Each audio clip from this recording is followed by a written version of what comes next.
सोनीपत नगर निगम mayor उपचुनाव को लेकर रविवार को हुई मतदान प्रक्रिया में कम मतदान होने का रिकॉर्ड टूटा है, लेकिन यह कहीं न कहीं भाजपा के ही पक्ष में जा रहा है। रविवार रात्रि 8 बजे मिले आंकड़ों के अनुसार सोनीपत नगर निगम उपचुनाव के लिए करीब 29% मतदान हुआ है। सोनीपत नगर निगम क्षेत्र में करीब 2,94,362 मतदाता थे, जिनमें 47,479 नए मतदाता शामिल किए गए थे, जिन्होंने पहली बार मतदान करना था। लेकिन करीब 84,923 मतदाता ही अपना मतदान कर सके। सोनीपत नगर निगम उपचुनाव के लिए 268 बूथ बनाए थे। मतदान प्रक्रिया सुबह से ही ढीली रही। ग्रामीण क्षेत्रों के साथ साथ शहरी क्षेत्रों में मिला-जुला असर रहा। जिन बूथों पर लोकसभा या विधानसभा में भीड़ रहती थी, वहां पर मेयर उपचुनाव में सुनसान जैसा माहौल दिखाई दिया। अब बात करते हैं भाजपा के पक्ष में कैसे समीकरण बन रहे हैं। दरअसल करीब 9 माह के लिए होने जा रहे मेयर उपचुनाव में एक तरफ पूर्व मंत्री कविता जैन के पति राजू जैन तो दूसरी तरफ पूर्व विधायक स्वर्गीय देवराज दीवान के पुत्र कमल दीवान थे। दोनों ही नेता अपनी पहचान के लिए जाने जाते हैं, लेकिन 9 माह के उपचुनाव में लोग भाजपा की तरफ रुख किए हुए थे। उसकी वजह यह रही कि केंद्र में भाजपा की सरकार, प्रदेश में भाजपा की सरकार और सोनीपत में विधायक भी भाजपा का। अगर इन हालातों में कांग्रेस का मेयर बना देंगे तो वह यही कहेगा कि उनकी सरकार नहीं और विधायक नहीं, जिस वजह से सोनीपत शहर में विकास कार्य नहीं हो सके। ऐसे में भाजपा का ही मेयर बना देंगे तो उसके पास कोई बहाना नहीं बनेगा। हालांकि मुकाबला दोनों में टक्कर का था, लेकिन 26 फरवरी को हरियाणा के मुख्यमंत्री नायब सिंह सैनी ने रोड शो करके भाजपा के पक्ष में माहौल बना दिया। रोड शो के दौरान कई दलों के नेताओं ने भाजपा को ज्वाइन किया और तन मन धन से समर्पित होकर काम करने की बात कही। अटकलें लगाई जा रही थी कि पूर्व विधायक भी भाजपा में शामिल हो सकते हैं, लेकिन भाजपा के एक धड़े ने कड़ा विरोध कर दिया और पार्टी ज्वाइन न करने की बात कही। जानकारी यह मिली कि पूर्व विधायक का राजस्थान में माइनिंग का काम है और वहां पर भाजपा की सरकार है। पहले तो कांग्रेस की सरकार थी और मुख्यमंत्री गहलोत साहब थे जो माइनिंग के काम में पूर्व विधायक की मदद कर देते थे, लेकिन अब ऐसा नहीं है। अपने बिजनेस को सुरक्षित रखने के लिए ही पूर्व विधायक ने भाजपा ज्वाइन करने का मन बनाया था। सोनीपत के नेताओं के विरोध के कारण पूर्व विधायक की पार्टी ज्वाइन नहीं हो सकी। पूर्व विधायक की इस तरह की चर्चाओं से उनके करीबियों को पता चला तो उन्होंने भाजपा में जाना बेहतर समझा और कुछ ने पर्दे के नीचे से ही मदद करने की बात कही। अब बात करते हैं मैनेजमेंट की। कांग्रेस के पास संगठन नहीं होने के कारण जीरो स्तर की मैनेजमेंट रही है। कांग्रेसियों को यही पता नहीं था कि टेंट कहां लगाए जाएंगे और किस तरह की व्यवस्था होनी चाहिए। भाजपा ने एक तरफ बूथ पर जहां दो टेंट लगाए तो वहीं कांग्रेसियों ने एक टेंट लगाकर काम चलाने का काम किया। हालांकि मॉडल टाउन सरकारी स्कूल व हरियाणा सरकारी स्कूल के पास कांग्रेस ने जरूर मुकाबला किया, लेकिन राठदाना गांव जैसे क्षेत्रों में सुबह 9 बजे तक कांग्रेस का टेंट नहीं लग पाया। इसके अतिरिक्त आईटीआई में डबल स्टोरी की तरफ से आने वाले मतदाताओं के लिए टेंट की व्यवस्था नहीं देखी। यह दर्शाता कि कांग्रेस का स्तर किस तरह का हो गया है। कांग्रेस लोकसभा व विधानसभा की तर्ज पर चुनाव लड़ रही थी। उस समय के हालात कुछ और थे।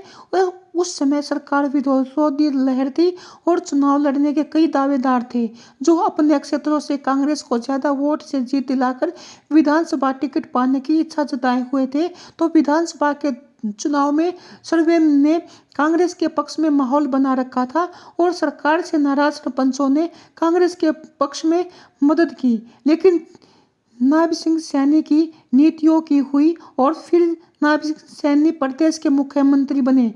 उसके बाद से प्रदेश में नायब सिंह सैनी की लहर चली हुई है। कांग्रेस भ्रम की शिकार रही। कांग्रेस के लिए सोनीपत में एक के साथ कई चिंता बनी। एक तरफ जहां कमल दीवान पंजाबी चेहरा था और वह पंजाबियों की बात करता तो जाटों को नाराज होने की चिंता, और दूसरी तरफ जाटों से ज्यादा जाता तो अपनी ही बिरादरी में वोट कटने की चिंता। इसलिए सांसद दीपेंद्र हुड्डा का भी बाहरी क्षेत्र में ही प्रचार करवाया ताकि जाट एकजुट हो जाए। सैनी वोटर अधिकांश वोटर भाजपा की तरफ रहा है। जाट जैसे बाहुल्य क्षेत्र में भी भाजपा बराबरी पर दिखाई दे रही है। जहां से कांग्रेस अपनी लीड मान रही थी और भाजपा के सैनी वोट की लीड को कम कर रही थी, लेकिन ऐसा नहीं देखा गया। अब बात करते दीपेंद्र हुड्डा की, तो वह लोकप्रियता दीपेंद्र हुड्डा की अब नहीं रही जो विधानसभा से पहले की थी। विधानसभा चुनाव के दौरान पिता पुत्र ने कई नेताओं या कार्यकर्ताओं को भाव नहीं दिए और फोन तक करना जरूरी नहीं समझा।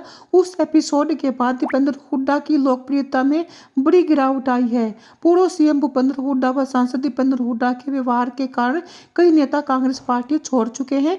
इनमें पूर्व विधायक जयतिरिक्त दहिया भी शामिल रहे हैं, जो बड़े हुड्डा के खासम खास माने जाते रहे हैं।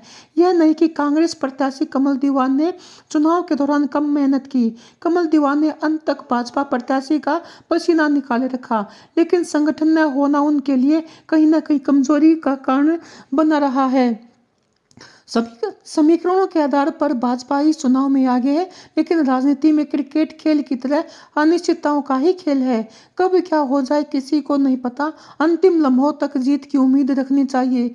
समीकरण बनते भी हैं और टूटते भी हैं, लेकिन खेल और राजनीति में जो मेहनत करके अपने आप को खपाता है, वही जनता के दिलों पर राज करता है।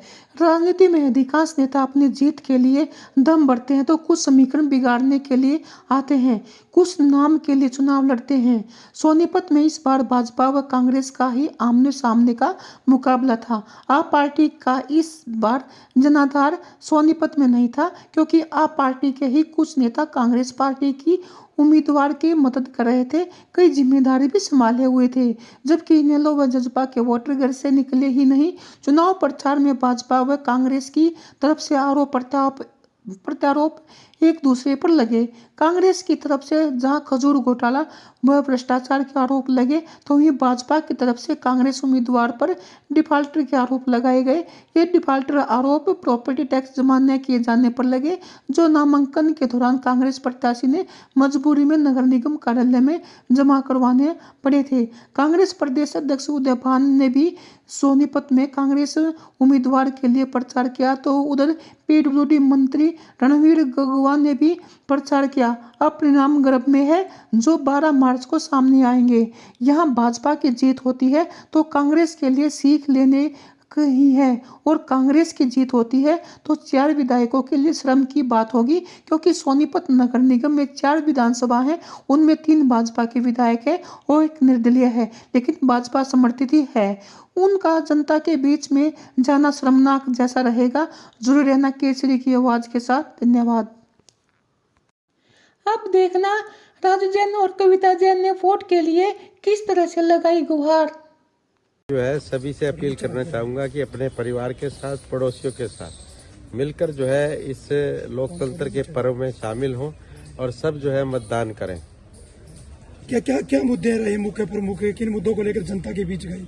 देखिए, जनता के बीच में हम केवल यही मुद्दे लेकर गए कि शहर के आधारभूत ढांचे के विकास के लिए जो प्रोजेक्ट शुरू हुए थे उनको पूरा करना, और जो आने वाले समय में समस्याएं उत्पन्न हुई हैं उन सब को जो है पूरा करना, चाहे सीवरेज की हो, चाहे पानी की हो, पानी की निकासी की बात हो, सीसीटीवी कैमराज लगाने की बात हो, पार्किंग की बात हो, पार्कों के दोबारा से जो है सुधार की बात हो, वो सारे काम जो है हम लेके जनता के बीच में गए हैं और जनता ने बहुत अच्छा जो है हमें जन समर्थन दिया है, विश्वास जताया है कि पहले भी इन्होंने काम किया है, काम करेंगे, जन जन का कल्याण करेंगे।